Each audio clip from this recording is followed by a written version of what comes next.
നമസ്കാരം. ഇന്നത്തെ നമ്മുടെ വീഡിയോയിൽ ഉൾപ്പെടുത്തിയിരിക്കുന്നത് വളരെ ഇമ്പോർട്ടൻ്റ് ആയിട്ടുള്ള ഒരു വിഷയമാണ്. നമ്മുടെ വാഹനത്തിൻ്റെ ഈ കാണുന്ന ലിഫ്റ്റ് പമ്പ്, അതുപോലെ തന്നെ ഡീസൽ ഫിൽറ്റർ, പിന്നെ നോസിൽ, താഴെ ഡീസൽ പമ്പ്, അതിൽ തുടങ്ങിയിട്ടുള്ള പ്രധാനപ്പെട്ട കാര്യമാണ് ഇന്നത്തെ നമ്മുടെ വീഡിയോയിൽ ഉൾപ്പെടുത്തിയിരിക്കുന്നത്. ഇത് പ്രധാനമായിട്ടും ചെയ്യുവാനായിട്ടുള്ള കാരണം എന്ന് പറയുന്നത്, ഇപ്പം ഇന്നലെ ഇടുക്കി ജില്ലയിൽ നമ്മുടെ ഒരു സബ്സ്ക്രൈബർ നമുക്ക് അയച്ച ഒരു പാർട്സിൻ്റെ ഒരു പ്രധാന വിഷയത്തെ സംബന്ധിച്ചാണ് ഇന്ന് ഈ വീഡിയോ ചെയ്യുന്നത്. ഈ വാഹനത്തിൽ, നമ്മുടെ ഈ കാണുന്ന വാഹനത്തിൽ ലിഫ്റ്റ് പമ്പ്, ഇത് ഡീസൽ ഫിൽറ്റർ, താഴെ ഒരു സെൻസർ വരുന്നുണ്ട്.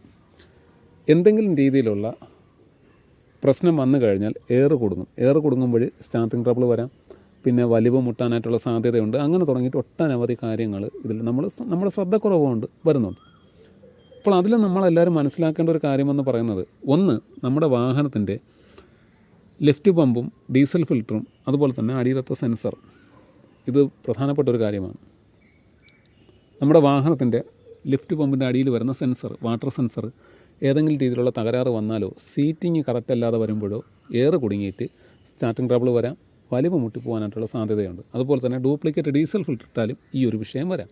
അതുകൂടാതെ ഈ ഡീസൽ ഫിൽറ്ററിൻ്റെ ഈ ഭാഗത്ത് റിങ്സ് ഉണ്ട്, ചെറിയൊരു റിങ്സ് വരുന്നുണ്ട്. ആ റിങ്സിനും എന്തെങ്കിലും രീതിയിലുള്ള തകരാറ് വന്നാലോ, റിങ്സ് വലുതായിപ്പോയാലോ ഈ ഒരു വലിവ് മുട്ടാനായിട്ടുള്ള സാധ്യതയുണ്ട്, സ്റ്റാർട്ടിങ് ട്രബിൾ വരാം. അതുപോലെ തന്നെ ലിഫ്റ്റ് പമ്പിന് എന്തെങ്കിലും തകരാറ് വന്നാലും ഇങ്ങനെ ഒരു പ്രശ്നം വരുവാനായിട്ടുള്ള സാധ്യത കൂടുതലാണ്. അപ്പോൾ ഇങ്ങനെയൊക്കെ വരുന്ന സമയത്ത് പലരും നോസിലൊക്കെ റിലീസ് ചെയ്തിട്ട് ലിഫ്റ്റ് ചെയ്തിട്ടൊക്കെ സ്റ്റാർട്ട് ചെയ്യാറ്. പക്ഷേ നിങ്ങളാരും ചിന്തിക്കാത്ത മറ്റൊരു കാര്യമുണ്ട്. പ്രത്യേകിച്ച് നിയോ 3 വാഹനങ്ങളിൽ, നിയോ 3 LT LS വേരിയൻറ്റിൽ വരുന്ന വാഹനങ്ങൾ, അത് ചില വാഹനങ്ങളിലൊന്നും ഈ ഒരു പാർട്സ് ഉണ്ടായിരിക്കില്ല, ചില വാഹനത്തിലും ഉണ്ടായിരിക്കും. അതിൻ്റെ പേരാണ് ഫ്യൂൽ സ്ട്രെയിനർ. അതായത് നമ്മുടെ വാഹനത്തിൻ്റെ ഡീസൽ ടാങ്കിൻ്റെ അടിവശത്തായിട്ട്, ഡീസൽ ടാങ്കിൻ്റെ കൂടെ ചേർന്ന് ഹൗസിങ്ങിൻ്റെ മുകളിലായിട്ടാണ് ഈ ഒരു ഭാഗം വരുന്നത്, ഈ ഒരു പാർട്സ് വരുന്നത്. അത് ഈ ഹൗസിങ്ങിൻ്റെ നേരെ മുകളിലായിട്ട്, ഇത് കാണാൻ സാധിക്കില്ല. നമ്മുടെ വീഡിയോയിൽ, പഴയകാല വീഡിയോയിലെല്ലാം ഈ ഒരു സ്ട്രെയിനറിനെ പറ്റി വീഡിയോ ചെയ്തിട്ടുണ്ട്. ഓക്കെ, അത് കാണാത്തവർക്ക് അതിൻ്റെ കുറിച്ചുള്ള അറിവ് തരുന്ന ആ വീഡിയോയുടെ ലിങ്ക് ഡിസ്ക്രിപ്ഷനിലോ ഐ കാർഡിലോ കൊടുത്തിരിക്കാം. അത് കാണുമ്പോൾ വ്യക്തമായിട്ട് അത് മനസ്സിലാവും എന്താണ് സ്ട്രെയിനറെന്ന്. ഓക്കെ, സ്ട്രെയിനർ തകരാറ് വരാനായിട്ട് പ്രധാനമായിട്ട് 3 കാര്യങ്ങളാണ് ഉള്ളത്. ഒന്ന്, കാലപ്പഴക്കം വരുന്ന സ്ട്രെയിനർ നമ്മുടെ വാഹനത്തിൻ്റെ അണ്ടർബോഡി കോട്ടിങ് ചെയ്യുന്ന സമയത്തോ, അല്ലെങ്കിൽ വാഹനം ഏതെങ്കിലും സാഹചര്യത്തിൽ വാട്ടർ വാഷ് ചെയ്യുമ്പോൾ കാരമോ ഡീസലോ അടിക്കുന്ന സമയത്തോ, അതുകൂടാതെ തന്നെ വർക്ക്ഷോപ്പ് പണിക്ക് കയറ്റുന്ന സമയത്ത് ശ്രദ്ധയില്ലാതെ അതിലൊക്കെ ഇട്ട് പിടിക്കുന്ന സമയത്തൊക്കെ അത് തകരാറ് വരാം. കാരവും ഡീസലും അടിക്കുന്ന സമയത്ത് ഫൈബർ പാർട്സ് ആയതുകൊണ്ട് അത് വികസിച്ചിട്ട് ചിലപ്പോൾ പൊട്ടിപ്പോകാനും സാധ്യതയുണ്ട്. അല്ലെങ്കിൽ അവിടം വെച്ച് പൊട്ടി മാറി അങ്ങനെ തന്നെ, അതായത് ലോക്ക് ടൈപ്പാണ് വരുന്നത്, പൊട്ടി മാറിയിട്ട് അവിടെ നിന്ന് ഡീസൽ ലീക്കാവാനും കാലക്രമേണ എയർ കുടുങ്ങാനുമായിട്ടുള്ള സാധ്യത കൂടുതലാണ്.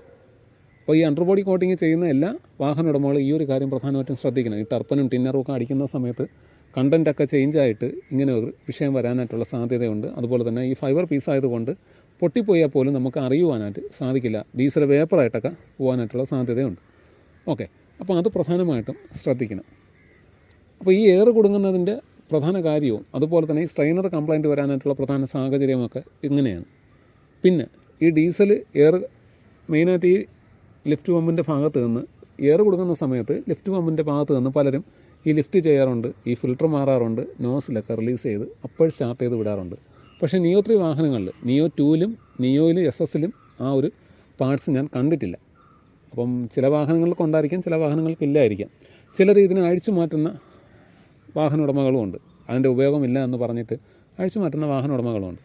എന്തോ ആയിക്കോട്ടെ, ആ ഒരു പാർട്സ് ഉണ്ടെങ്കിൽ എന്തുകൊണ്ട് നമ്മുടെ വാഹനത്തിന് ഡീസൽ ഫിൽറ്റർ 20,000 കിലോമീറ്ററിൽ മാറാനായിട്ടുള്ളത് ഒരു 1000, 2000 അല്ലെങ്കിൽ ഒരു 5000 കിലോമീറ്റർ ഓടിയെന്ന് പറഞ്ഞാലും നമുക്ക് പ്രശ്നമില്ല. അതില്ലാത്ത വാഹനമാണെങ്കിൽ കറക്റ്റ് 20,000 കിലോമീറ്ററിൽ തന്നെ നിങ്ങളുടെ വാഹനത്തിൻ്റെ ഡീസൽ ഫിൽറ്റർ നിർബന്ധമായിട്ടും മാറിയാലേ പറ്റുള്ളൂ. ഓക്കെ, അത് പ്രധാനമായിട്ടും ശ്രദ്ധിക്കേണ്ട ഒരു കാര്യമാണ്. രണ്ടാമത്തെ ഒരു കാര്യം എന്ന് പറയുന്നത്, ഈ ഒരു എയർ കുടുങ്ങുന്ന സാഹചര്യം വരുമ്പോൾ ആ ഒരു പാർട്സ്, അതായത് ആ സ്ട്രെയിനർ, ഫ്യൂൽ സ്ട്രെയിനർ എന്ന് പറഞ്ഞ പാർട്സ് ആരും ശ്രദ്ധിക്കാറില്ല.